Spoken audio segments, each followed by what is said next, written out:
I'm about to whip up some homemade salmon cakes, and here's what I will be using.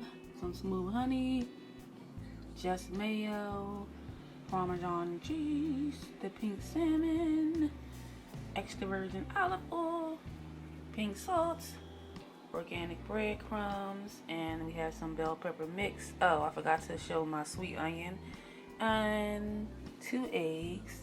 This is just my cute little tools I will be using, and just some spoons and tablespoons and knives and forks.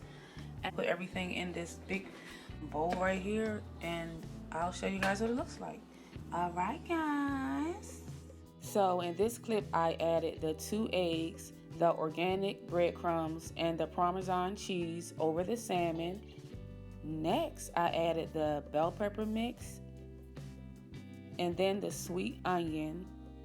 And in the next clip, you will see me add the pink salt. I added the mustard and mayo off camera. This was pre-recorded on Snapchat back in January, so I thought I would share.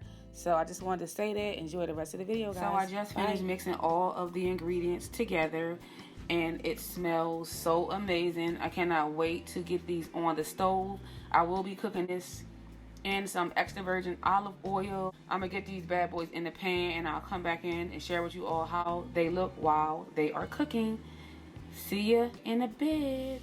So they are cooking and they smell so amazing. So when the first side get done cooking, I will flip them and come back in and show you all how they look. But I can tell you right now, they smell amazing. Oh my gosh, yes. So here's how they look. The first side is done cooking, and they look so pretty. They smell amazing. So you guys know I like things a little sweet, so I decided to top the salmon cakes with this vanilla bean infused raw honey and the chai lime seasoning blend. So you guys, I hope you enjoyed. That is the end of my video, and I will see you in the next one. Bye.